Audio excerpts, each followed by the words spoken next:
This is the Global Podcast Network, where executives and professionals connect, share, and inspire. Stay tuned for the conversations that drive success.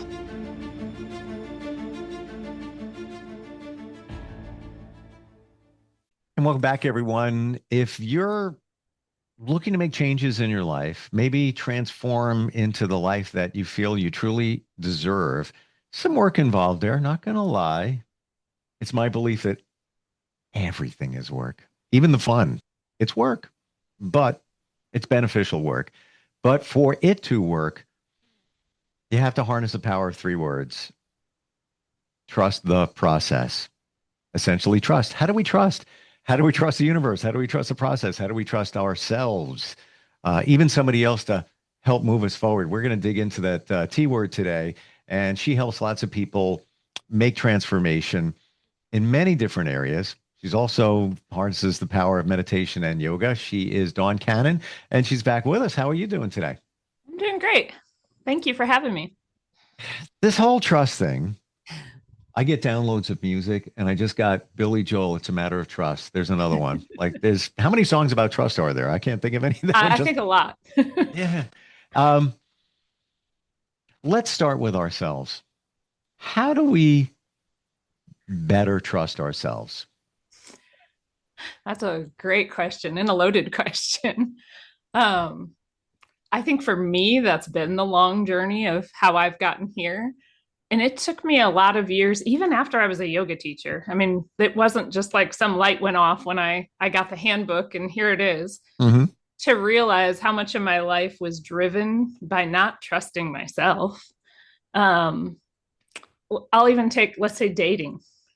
In my dating life, what I spent a lot of time doing a long time ago was picking people who fit in the criteria of I could do this because they don't check those boxes of things I don't want. I have no idea what I want, but I know what I don't want. And over time, when I started to see that pattern, I realized, we kind of call in what we call in by, if you're clear about what you want, I do think those things show up in our lives in all areas.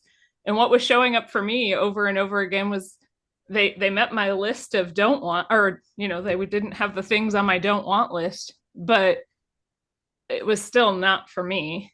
And when I started to get a lot more clear with myself about what do I want this person to look like? And don't get me wrong, I'm not partnered with anybody at this moment in time. But then the people that would show up for me to date, to consider, it totally transformed because it was more calling in those people who were aligned to my values. Same with work. When I got clear about what was important to me in life, getting to be a good mom and some of those kind of things, I started to realize that even though my career was super successful, I was a bank COO, I make tons of money, and by a lot of our standards, that says I'm a success. I was not spending time on the things I cared about. And therefore, I was like breaking down my trust in myself all the time because I'm like violating my own, integrity in a lot of ways. And so I think a lot of it is getting to know ourselves better, along my journey, it's been turning towards those things that I just don't want to be true. Like, do you ever have those intuitions that maybe this is true about myself, but I so don't want it to be true? I'm going to look the other way and work on all these other things. It's been the times I'm willing to look at the shadow part. That's the part I really just don't want to be true. That's where all of a sudden I start to have these big moments of growth. Thank you for your transparency. And I get what you're saying. I'm not with somebody at present. I will say, having walked a journey over the last, very intentional over the last, say, 5 years, I know what I want. I really do. And it's that and more is on my vision board right over there. Yeah, I got the same thing. You figured that stuff out. And I guess maybe more of what's authentically important to you. Yep. But do you think a lot of times we don't have trust in ourselves because we spent most of our lives, myself included, thinking I needed somebody else Hmm. So what do? You put your trust in that person. Yep. Doesn't always go well. Nope. And then you realize, and I don't mean this in a negative way, once you figure yourself out and you walk that journey, you're like, I don't really need anybody else. Absolutely. When are you showing up? I'm Yep. waiting on universe's time. Let's go. Yep. But then you get to the point where it's like, well, I don't want to settle for any of that. I already know where I'm at, and maybe self-worth, you get to a certain point. But I think a lot of it is when we're younger, we put trust in others for many different reasons, many different reasons. A lot of it, I believe, going back to your childhood. Yeah. And then you don't have trust in yourself because you don't even know how to do it. Yeah. We've always looked outside of ourselves of where that comes from. Right. I'd say in 2024, I had the most amazing relationship I've ever had. And that came from me making a conscious choice at the beginning of the year that after a bad experience, of course, because that's how these things unfold, that I wasn't going to date at all. And you know what? What I found was my relationship with myself when I didn't chat with anyone, I didn't anything else but be with like every time I wanted to turn outward. Instead, I turned toward myself and went, actually, what do I need? And almost kind of dated myself in a way.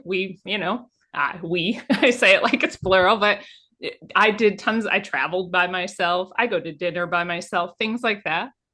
And I can't explain it. It totally changed though how I view everything. So then when I've come back this year and been like, all right, I think I'm ready to dip my toe in this again. It's from this totally different place because I have this awesome relationship with myself. The person who shows up on the other side has to, I need them to understand that relationship. One, it comes first, but also when you have it and I don't need something from them, Mm. then it's more like I'm more open to receiving what they have to give in this amazing way. So I think it is lots of things take us to that place where we don't trust ourselves, and traumas are a huge one, or how your parents raised you, different things. Mm. And it's giving yourself permission to turn towards yourself and really figure out, who am I? What do I want? It's everything. And Mm-hmm. give you a lot of credit. I date, I still, hang with some people and we, just do fun stuff, whatever. Um, but I come first and I never did. Mm-hmm. And I never went away by myself. This year, I've done it twice, like little weekend Yep. things, same place, very inexpensive for the value that came from it. Yep. And it's amazing. And where I went, um, it was perfect. And I thought about it and I'm looking around. I'm like, where I am. I went to an island again, Airbnb. The flight was like unbelievable. The food was cheap, like unbelievably cheap. But then I realized, dude, you manifested this. Yep. As I'm looking around, it's like, what's wrong? Everything here, every little piece is exactly the way I wanted it. And the things I've learned myself, reading, reflecting, all of that, um, dating yourself is super cool. I look forward to it. Totally. Like, what are we going to do today? You know? That's right. Let's plan a grand adventure. Yeah, a And hundred I think percent. I think dating's a great example because lots of people can relate to it. Um, but the same is true in careers. I remember this moment in parenthood where I had a son with ADHD and some struggles, and he was in a really bad place, and um, would get he'd have these temper tantrums as a kid that was too big to have temper tantrums. And I remember one day talking to his new psychiatrist, who I trusted completely. He was a great man. And he looked at me and he said, so when that happens and you're trying to get your son to behave, what's your real instinct telling you to do? And I said, my real instinct is I just want to give the kid a bear hug, take him to the floor, and just wait till he calms down. And he's like, I want you to do that next time. Like, don't care if the kid throws a fit. Let him throw his fit, but do what your intuition's telling you to do. And it's giving me goosebumps, and I'm about to holding back tears here, but it transformed everything. Like the kid didn't need me to try to force him to behave. In that moment, he just needed to be kept safe. And when I trusted my instinct to do that, it's amazing how he softened. Like life just started to it turned the way it needed to turn. We were locked in this weird battle before that I didn't even know I was fighting. And you went with your intuition. Yep. Um, Before we continue, I want to read this. I sent it to myself. This just came out this morning. Psychologists shared a tip on how to improve your relationships in just one day. Obviously, these are close relationships. And this can be centered on a partner, but maybe not so much. A 1 minute hug after a long day of work, even 20 seconds, can lower cortisol and boost the bonding hormone, Yep. oxytocin. And we've heard that all the time that, you need at least, I don't know what the number is, 16 hugs a day or whatever it might be. Yep. But there it is. That you got the proof that that's what we need. And in my research, my personal research, hugging an animal or dog or cat counts. I totally agree with you. Just saying. On the trust thing, though, I'm feeling you can get better trust for yourself when you look back at where you were and where you are and the wins along the way. Yep. Because I was going through, some stuff a while back, and people would say to me, "How are you getting by? How are you dealing with that?" And I would say, "I don't know. I just keep moving forward." And then I started looking at, I pulled that one off. How did I look at that? Turned out okay. Yep. How the hell did I do that? Things are as bad as I thought. And I realized I had way more resilience than I ever thought. Yeah. Therein lies the trust thing comes into play.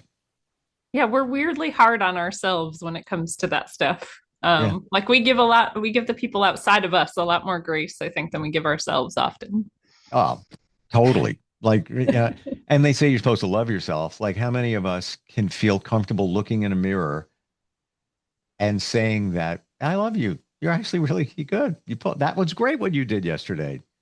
Very few. Yeah. But when somebody passes you in the hallway and you love them, would you actually say things to them like we say in the mirror? Like, look at that zit on your face. Look at that. You're wearing that. I'm like, you would never say that. Yep. I did have a teacher once have me do mirror work where you look in the mirror and tell yourself you love you. You look yourself in the eye and say, "I love you." And it is the most uncomfortable thing in the world, I think, when you first try it. But there's something to doing it. I will tell. And she had me do it like regularly until it felt less uncomfortable. Or yeah, and I never enjoyed it. I just like looking yourself in the eye and having a conversation is weird. But as I started to soften into it, you realize those things. Like, isn't it funny? I could look somebody else in the eye. I can most certainly look my children in the eye and easily say, "I love you," even when they're in their worst states. And yet, often in my calmest state, looking myself in the eye can be hard to say that. Yeah. You just brought back a memory. I think I shared with you before. I'm in a men's group. Mm-hmm. It's like, it's a tribe of like 50, and we have different smaller groups. It's like maybe 8 to 10. And we get together once a week. We talk about our stuff, community service we do, leadership and all of that.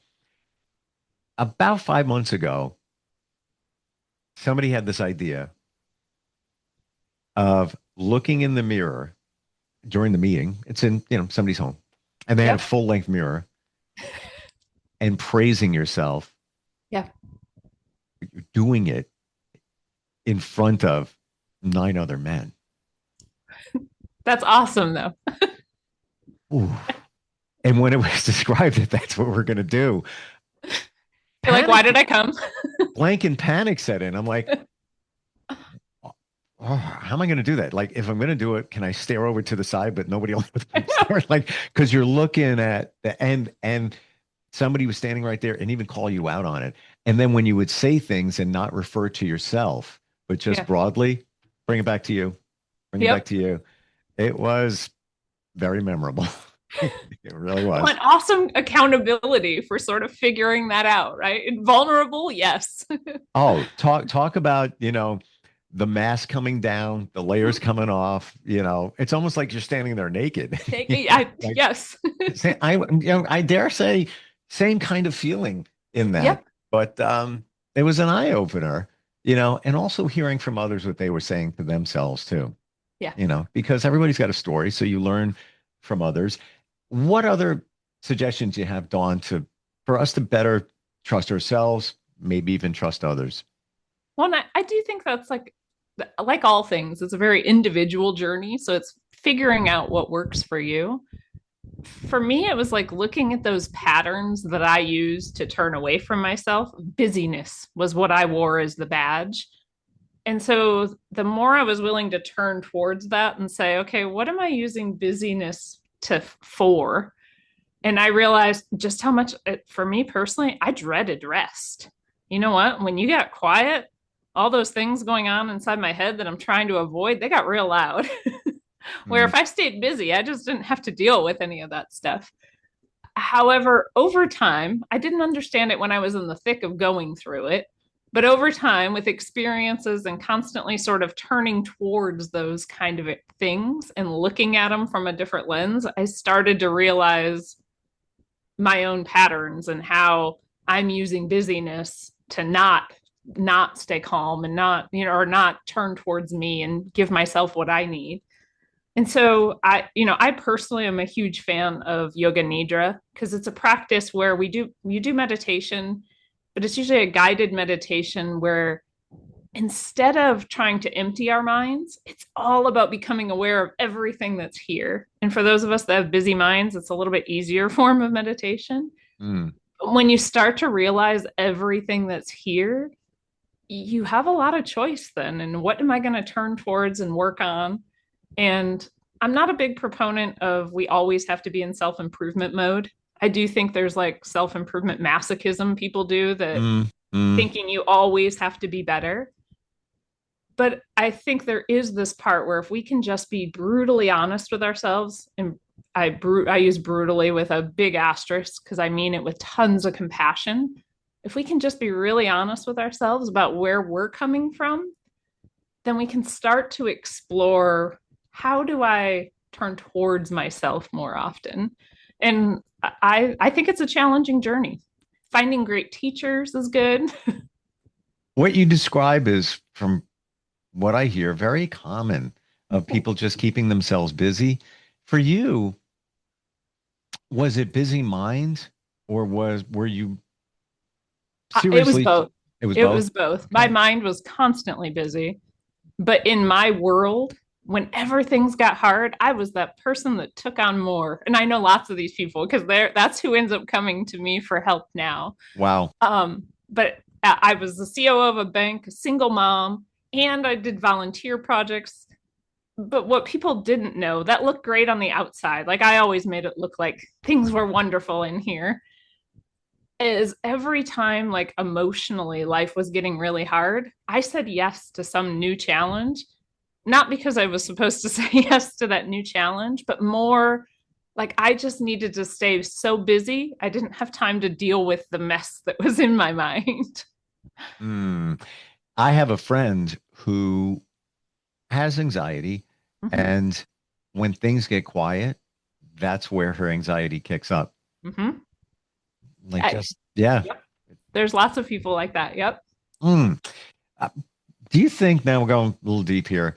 Um, you said that people who people who do what you were doing, keeping themselves busy and all of that, kind of gravitate toward you. Do you think that you attract that, and on an energetic level? I'm talking here now.